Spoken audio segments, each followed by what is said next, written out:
नमस्कार दोस्तों, कैसे हैं आप सब।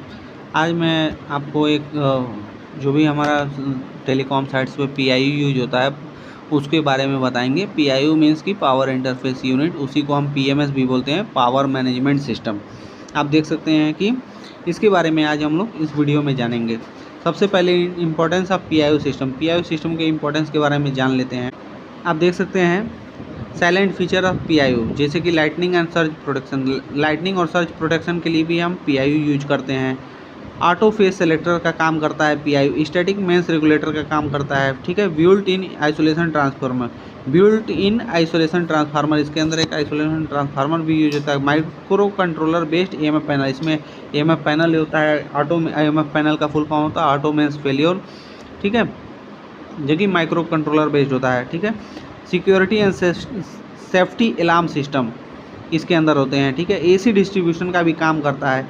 SMPS battery charge for DG battery को चार्ज करने का भी काम करता है, ठीक है। High and low voltage disconnection, अगर बहुत ज़्यादा हाई वोल्टेज आ जाए तो भी हमारे सिस्टम को प्रोटेक्ट करने के लिए ये डिस्कनेक्ट हो जाता है, या बहुत कम वोल्टेज रहता है तब भी हमारे, क्योंकि हाई वोल्टेज अगर आ जाएगा तो हमारा सिस्टम फॉल्टी हो सकता है, कुछ भी फॉल्टी हो सकता है। अगर लो वोल्टेज आ रहा है तो भी हमारे सिस्टम में फॉल्ट आने के चांस रहते हैं, तो वो इस केस में हमारे प्रोटेक्ट करता है। मॉड्यूलर अरेंजमेंट, अब जैसे कि पीआईयू कितने तरह के होते हैं, कौन कौन से किस किस कंपनी के पीआईयू होते हैं, तो आप देख सकते हैं कि एकमे कंपनी का होता है, इंटेलेक्स का होता है, पेस पावर का होता है, सिनर्जी का होता है, लैम्डा का होता है। ये हमारे पीआईयू का ब्लॉक डायग्राम है।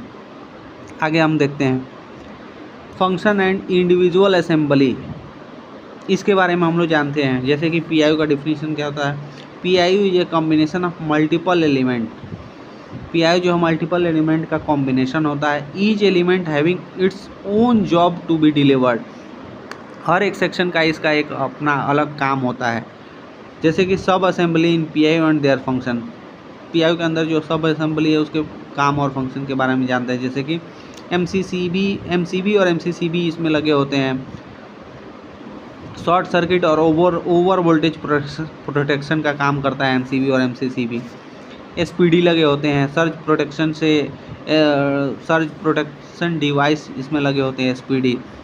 बेस्ट फेज सेलेक्टर का काम करता है। जैसे कि अगर हमारा तीनों फेज आ रहे हैं तो तीनों फेज में जो बेस्ट फेज होगा उसको वो सेलेक्ट करेगा, हेल्दी फेज को सेलेक्ट करता है। एलसीयू लगा होता है। माइक्रो कंट्रोलर, ईएमएफ पैनल इसमें लगे रहते हैं, ठीक है। कॉन्टेक्टर का यूज होता है।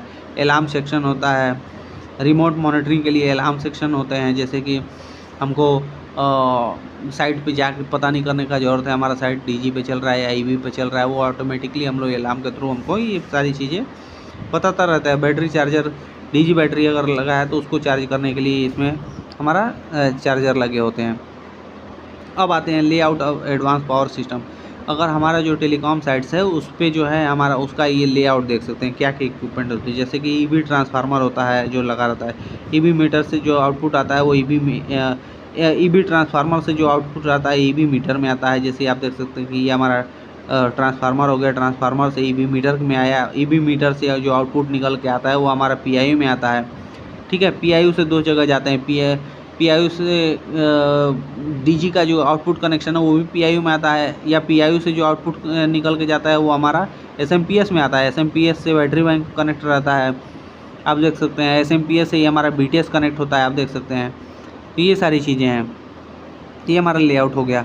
इसके बाद ब्लॉक डायग्राम ऑफ पीआईयू के ब्लॉक डायग्राम के बारे में जानते हैं। जैसे कि हमारा पीआईयू जो है, पीआईयू में हमारा जो इनपुट होता है वो हमारा 3 फेज इनपुट और आरवाईबी और न्यूट्रल जो इनपुट हमारा ईबी से आया, ईबी से ईबी मीटर में आया। ईबी मीटर के बाद से एमसीसीबी जो लगा होता है, उसके बाद से एमसीसीबी से जो आउटपुट आया, एमसीसीबी का जो आउटपुट है उसमें 2 बेस्ट फेज सेलेक्टर में आता है। फेज सेलेक्टर क्या करता है कि 2 बेस्ट फेज को सेलेक्ट करके हमारा आगे देता है। एसबीआर में या स्टैटिक वोल्टेज रेगुलेटर में हमारा आउटपुट आता है। उसके बाद से आउटपुट जो है हमारा मेंस कॉन्ट्रैक्टर पे आता है। मेंस कॉन्ट्रैक्टर में होल्ड अनहोल्ड का फंक्शन रहता है, तो वो अगर हमारा साइट ईबी पर रहता है तो मेंस कॉन्ट्रैक्टर होल्ड करता है, हमारा साइट डीजी पर रहता है तो डीजी कॉन्ट्रैक्टर होल्ड करता है, आप देख सकते हैं। उसके बाद से मेंस कॉन्ट्रैक्टर के बाद से हमारा जब ये होल्ड ले लेता है तो फिर हमारा एसीडीबी बॉक्स में जाता है। जैसे कि जो भी हमारा साइट पर इक्विपमेंट होता है, जैसे कि शेल्टर में लगा हुआ एसी लगा रहता है, उसको पावर सप्लाई का ज़रूरत रहता है, तो वो एसी सप्लाई से चलता है, तो उसको यहाँ से पावर का कनेक्शन जाता है। उसके बाद शेल्टर के अंदर में हमारा जो लाइट्स लगे रहते हैं उसका कनेक्शन, उसके बाद एविएशन लैम्प का कनेक्शन, ये सारी चीज़ें हमारा शेल्टर का हेडलाइट का कनेक्शन, या किसी भी जो लैपटॉप चार्जर, मोबाइल चार्जर, जो भी हमारा इक्विपमेंट क्या है कि डिवाइस यूज होता है, तो वो उसके लिए हम एसी डिस्ट्रीब्यूशन बॉक्स से ही हम सप्लाई देते हैं PIU के। इसके बाद से आप देख सकते हैं कि DG अगर है तो DG का कॉन्डक्टर, DG अगर साइड पे चल रहा है तो DG का कॉन्डक्टर होल्ड लेगा। उसके बाद से आप देख सकते हैं कि आप कंट्रोल यूनिट के बारे में, कंट्रोल यूनिट से क्या कर, जैसे कि DC टू DC क्या है कि कनेक्टर लगे रहते हैं, BT system battery charger system लगा रहता है, फिर सिस्टम बैटरी, उसके अंदर एक बैटरी भी लगी होती है 12 वोल्ट की।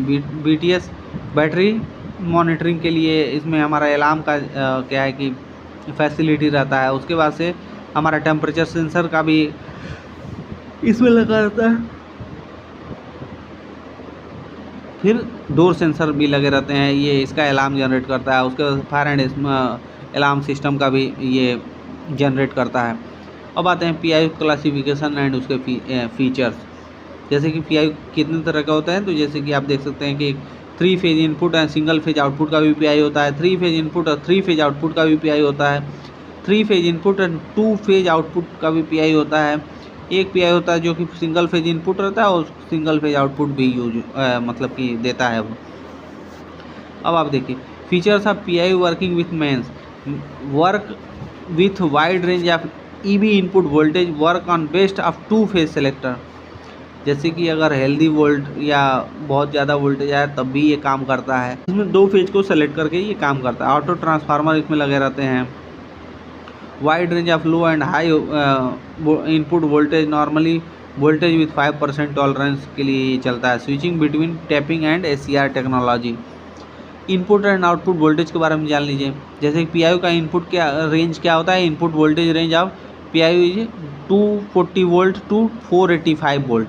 EV supply phase to phase where low cut in voltage, अगर वोल्टेज हमारा कम हुआ 265 से कम हुआ फेज टू फेज तो ये डिस्कनेक्ट हो जाएगा। अगर हाई कट इन वोल्टेज हुआ जैसे कि 470 से और ऊपर हुआ तब ये डिस्कनेक्ट हो जाएगा।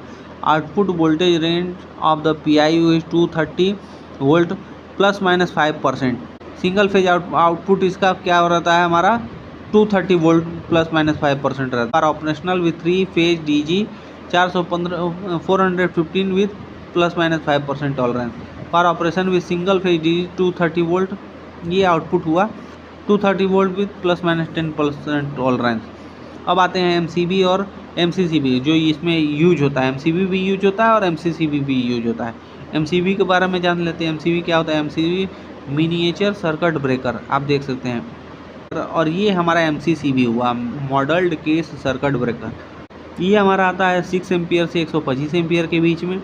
ये हमारा रहता है 32 एम्पियर से 2500 एम्पियर के बीच में। As the MCB current carrying capacity is low, usually we place the MCB in low distribution section where we have less load. जहाँ कम लोड की आवश्यकता होती है वहाँ हम MCB यूज करते हैं, जहाँ ज़्यादा लोड का ज़रूरत पड़ता है वहाँ हम MCCB यूज करते हैं। जैसे कि we usually place MCB in ACDB box EB में, फिर DC input section of PIU in meter box. ये हमारा जो है MCB और MCCB के बारे में हुआ। अब आप देखिए SPD भी यूज होता है हमारा PIU के अंदर। Surge protection device, a surge arrester is device used on electrical power system to protect the insulation of system from damaging of the lightning की वजह से जो हमारा सिस्टम डैमेज हो सकता है उससे इसको प्रोटेक्ट के लिए यूज होता है।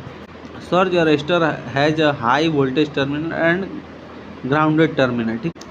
When a lightning surge or switching surge travel down the power system to arrestor, the current from the surge is diverted from the protection insulation in the। ये हमारा कितने तरह के हमारे SPD होता है, जैसे कि class A, class B, class B, class C, class D, 3 तरह के हमारे SPD यूज होते हैं। जैसे कि to keep lightning current out from the electrical insulation, electrical insulation से लाइटनिंग करंट को बाहर रखने के लिए हम क्लास B टाइप का इस्तेमाल करते हैं। ओवर वोल्टेज प्रोटेक्शन अगेंस्ट सब डिस्ट्रीब्यूशन बोर्ड। सब डिस्ट्रीब्यूशन में ओवर वोल्टेज प्रोटेक्शन के लिए क्लास सी टाइप का SPD यूज होता है। Over voltage protection against socket, socket में हमारा हाई वोल्टेज ना आए उसको प्रोटेक्शन के लिए क्लास D टाइप का SPD यूज करते हैं। तो लास्ट तक वीडियो देखने के लिए बहुत बहुत धन्यवाद। और अगर आप मेरे चैनल पर नए हैं तो मेरे चैनल को सब्सक्राइब भी कर दीजिएगा, और अगर आपके कोई कलीग या कोई भी होंगे तो वीडियो को लाइक और सब शेयर भी कर सकते हैं। तो लास्ट तक वीडियो को देखने के लिए थैंक यू।